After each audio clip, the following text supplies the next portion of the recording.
Baik pemirsa, terima kasih masih setia bersama kami di Bincang hari ini. Tentunya juga masih bersama Bapak Amir Hamzah sebagai pengamat kebijakan publik.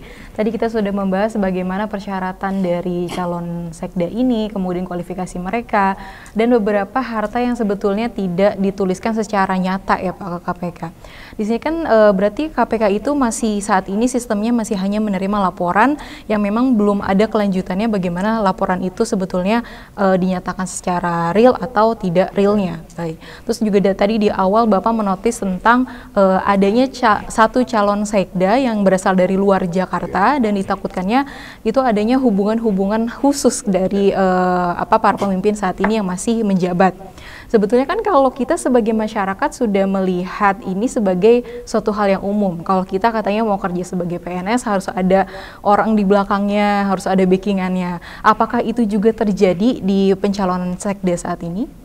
Ya saya kira indikasi-indikasi itu ada. Apalagi ketika proses itu mulai berjalan, apalagi berkaitan dengan diberhentikannya Saudara Marula Matali sebagai sekda untuk kemudian diangkat menjadi deputi gubernur dengan waktu itu bahwa nanti akan ada pengembangan tugas yang lebih hebat, tapi sekarang akhirnya diam juga kan setelah selesai mempersatukan Betawi yang dua kelompok menjadi satu kelompok, kita nggak baca dengar lagi gerakan yang dilakukan oleh Pak Marulo. Nah, tapi saya ingin menyatakan bahwa hal seperti ini bisa terjadi karena apa? Pada waktu pemilihan sekda yang lalu, setelah Pak Saifullah meninggal dunia, itu terus terang, sebagian besar birokrasi tidak menginginkan, yang diinginkan menjadi sekda itu bukan Marula. Tapi ada kondisi di tingkat pusat, di mana di situ ada kepentingan istana, ada kepentingan para pembisik Pak Jokowi, gitu kan, sehingga akhirnya terpilih Pak Marulo. Kemudian dalam perjalanan kan pernah dengar isu ada sekda bayangan di era Pak Anies kemarin gitu. Nah, jadi ada kondisi kurang kondusif di era terakhir 1 tahun atau 2 tahun terakhir Pak Anies ini yang menyangkut posisi sekda. Nah, ini juga barangkali menjadi ilham bagi pejabat gubernur sekarang dan juga menyangkut perhatian dari Presiden Jokowi, karena harus kita lihat bahwa pengangkatan pejabat gubernur ini kan bukan karena dipilih. Nah, sementara kalau kita merujuk kepada undang-undang, baik undang-undang dasar maupun undang-undang tentang pemerintahan daerah, maka terus terang aja pengangkatan pejabat gubernur itu menyimpang dari konstitusi. Karena apa? Dalam Undang-Undang Dasar 45 pasal 18 antara lain dinyatakan bahwa tiap provinsi, kabupaten, dan kota itu dipimpin oleh seorang kepala daerah yang dipilih secara demokratis. Ini berarti siapapun yang menjadi kepala daerah di tingkat provinsi, di tingkat kabupaten, di tingkat kota itu harus hasil pilkada. Dengan demikian maka tidak ada terminologi bagi pengangkatan pejabat gubernur. Nah, tapi karena kan ada kepentingan politik nanti menyangkut pemilu sekaligus pemilu langsung pada tahun 2014 nanti.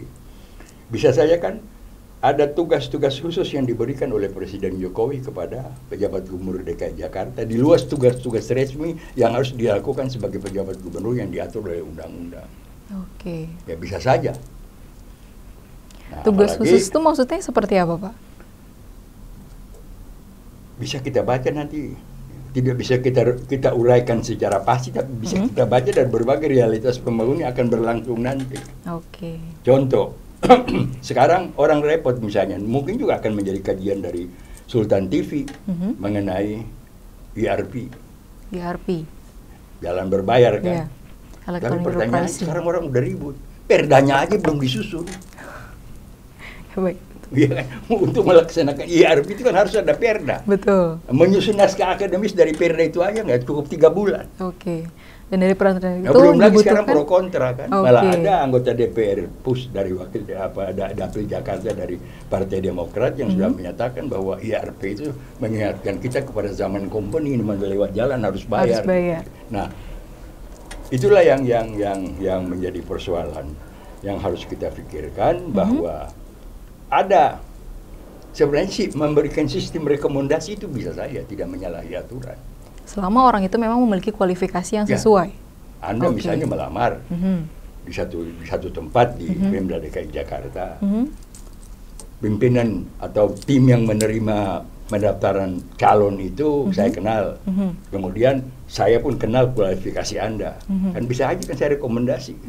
Hari ini saya itu baik, dia sekolahnya bagus, dia pintar segala macam, keluarganya bagus segala macam, tolong diperhatikan gitu kan.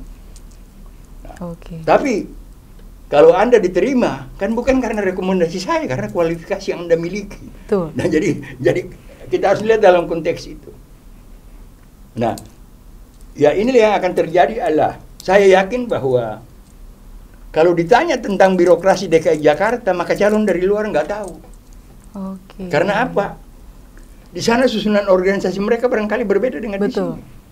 Setiap daerah pasti memiliki program masing-masing. Ada apa namanya? Ada kunci-kunci tertentu yang harus dibuka oleh pemerintah daerah secara sosial, budaya, adat istiadat dan tradisi yang jauh berbeda dari DKI Jakarta, sehingga struktur pemerintahan mereka sebagai pelayanan publik dan pemberdayaan masyarakat juga berbeda dengan Jakarta. Nah, jadi itu sudah, loh dia nggak pernah di sini kok, bagaimana dia tahu keadaan di sini? Oke, jika dilihat dari beberapa calon yang ada, kemudian kan tadi Bapak juga sudah menjelaskan sangat panjang bahwa Sekda ini salah satu kunci dari aturan-aturan yang nanti akan dijalankan, kemudian dia juga memegang bagaimana pengelolaan dana dan lain sebagainya. Jika kita runtutkan ke kejadian-kejadian korupsi sebelumnya, dari mulai Tanah Munjul, kemudian Pulau Gebang, kemudian saat ini adanya lelang jabatan dan lain sebagainya, jika memang nantinya akan yang terpilih orang di luar Jakarta, apakah mungkin itu menjadi satu celah bagi para orang-orang yang terlibat di dalam itu untuk dipermudah prosesnya, kemudian tidak dilanjutkan prosesnya, atau bagaimana sebetulnya? Bisa dipermudah, bisa juga sebaliknya. Berarti ini menjadi salah satu celah sebetulnya yang sudah terlihat dari saat ini. Nah, contoh sekarang misalnya, kemarin kan sudah ada penggerebekan kan? Iya, di DPRD. Mungkin minggu depan sehari dua ini sudah keterangan dari juru bicara KPK bahwa mereka yang ruangannya digeledah akan dipanggil. Berarti kan akan ada kekosongan tertentu di DPRD. Sekda sebagai ujung tombak yang akan menjadi kunci untuk melakukan komunikasi dengan DPRD kan tentu kan akan mendapatkan hambatan. Terlebih jika memang nanti yang terpilih bukan orang berasal dari Jakarta. Apalagi seperti saya bilang bahwa pada waktu KPK menyita, melakukan penyitaan setelah melakukan penggeledahan di Komisi C, ada kan berkas dari ASN staf Komisi C sama HP-nya yang disita. Dari situ kan bisa diketahui bahwa si ASN staf Komisi C ini bertindak sebagai penghubung antara anggota dewan dengan oknum eksekutif. Ini kan pasti akan dibuka oleh KPK bahwa nanti dalam proses pengadaan Tanah Munjul dan Pulau Gebang ini pasti ada juga eksekutif yang terlibat. Karena sebenarnya kan uang itu kan ada di eksekutif. Nah, ini berarti ke depan sambil menunggu sekda kita dilantik apakah pada akhir Februari nanti, itu akan banyak masalah-masalah yang dihadapi oleh pejabat gubernur kita. Belum lagi seperti saya bilang tadi kan, umumkan IRP, ribut masyarakat sudah pro dan kontra, tapi naskah akademisnya, rancangan perdanya belum ada. DPRD-nya nggak tahu segala macam gitu kan, jadi serba kaget. Andai kata bisa sekarang perdanya itu paling cepat pertengahan tahun 2024 baru bisa dilaksanakan. Tidak bisa di tahun ini? Nggak bisa. Karena sisa masa jabatan sampai bulan Oktober nanti dari Pak Heru kan tinggal 9 bulan. Naskah akademis berapa bulan? Naskah akademis menjadi raperda berapa bulan? Raperda disampaikan ke DPRD untuk pembahasan, DPRD melakukan diskusi segala macam, bahkan perdanya dengan para ahli, dengan para pakar, segala macam berapa. Nah, yang saya khawatirkan bahwa ini sengaja dibikin untuk mengalihkan pandangan kita dari hal-hal tersembunyi yang sedang berlangsung, kepentingan-kepentingan khusus dalam rangka pemilu 2024 nanti.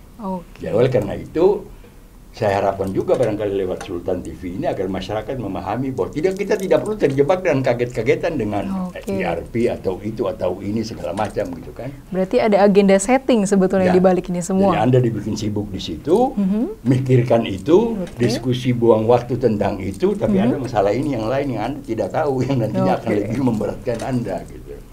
Bahkan agenda setting ini sudah terstruktur sekali sepertinya. Dari mulai adanya indikasi pencalonan karena memang koneksi, kemudian beberapa calon juga ada satu calon yang berasal bukan dari Jakarta yang nantinya itu akan mempersulit segala sesuatu yang akan terjadi ke depannya. Karena kita udah punya pengalaman kan, Pak Jokowi pernah menyatakan anaknya tidak akan terlibat dalam politik. Nyatanya kan justru jadi wali kota gitu kan. Sekarang bilang tidak perhatian, tapi kan sudah mulai ada pembicaraan untuk jadi calon gubernur di DKI Jakarta gitu kan. Jadi jangan saya bicara A, padahal faktanya B gitu kan. Ya. Apakah memang sebetulnya ini sudah menjadi identitas di lingkungan pemerintahan Indonesia atau bagaimana, Pak? Setiap pemerintahan yang sedang dipengaruhi oleh sebuah oligarki, yang kita tidak tahu ini, yang tidak pernah kita pahami. Kalau kita bicara oligarki ini kan nggak ada di dalam aja, ada oligarki di luar juga. Nah, dan kita main satu pertanyaan. Kenapa sampai misalnya Surya Paloh begitu giat-giatnya mencalonkan Anies? Padahal dia ada di kubu Jokowi dan dia tahu persis Jokowi tidak setuju dengan Anies. Jadi ini kan berarti ada agenda setting yang bikin kita sibuk, tapi untuk menyembunyikan. Nah, contoh sekarang misalnya juga kan, satu saat, ini kan udah kedua kali ada wawancara saya. Mungkin pada ketika Anda minta saya untuk diwawancara ketiga kalinya, saya bisa bertanya, ada kepentingan apa sih Anda minta saya jadi wawancara dari narasumber melulu di Sultan TV? Ya kan? Kalau jawaban Anda tidak proporsional, kan saya tolak permintaan Anda yang untuk ketiga kali. Ya kan? Nah, sama halnya dengan. Nah, jadi ini ada oligarki di dalam, ada oligarki di luar yang merupakan tangan-tangan tersembunyi, sehingga kita bisa melihat bahwa apa yang diwacanakan oleh banyak pejabat pemerintah kita sebenarnya mereka bukan penentu kebijakan, tapi mereka hanya pelaksana kebijakan dari tangan-tangan tersembunyi yang ada di belakang layar. Nah, saya lihat misalnya ada orang seperti Jenderal Polisi Dharma Parengkuan sudah pernah membuka itu, tapi dia belum punya keberanian untuk mengidentifikasi tangan-tangan tersembunyi itu siapa. Kalau orang namanya siapa? Kalau organisasi itu namanya apa gitu kan. Padahal itu sebenarnya sudah harus dia buka supaya publik ini tahu agar kita tidak terkesima dengan hal yang seperti sekarang. Lato-lato misalnya. Ini kan tangan-tangan tersembunyi sebenarnya kan memberi isyarat kepada jaringan dia. Adu domba masyarakat. Sebagai Bapak, sebagai pengamat kebijakan publik, melihat beberapa calon ini, kemudian ada beberapa calon yang di luar Jakarta, ada nggak sih Pak dari sudut pandang Bapak bahwa orang-orang ini loh yang tertentu yang sebetulnya akan nantinya terpilih? Jadi saya udah bisa menganalisa, andai kata calon dari luar kota tidak terpilih, barangkali yang beratnya itu bisa ke Pak Michael Rolandi. Karena satu nama ini yang paling dekat kan. Dulu waktu Pak Heru menjadi kepala BPKD dia wakil. Nah, sekarang ketika Pak Heru jadi pejabat gubernur, makanya Pak Heru mengangkat dia menjadi kepala BPKD dan aset ya. Sekarang dulu kan keuangan dan aset pisah. Sekarang keuangan dan aset menjadi satu, di mana badannya itu menjadi Badan Pengelola Keuangan dan Aset Daerah yang kepalanya Pak Michael Rolandi. Jadi saya pikir di situ gitu kan begitu.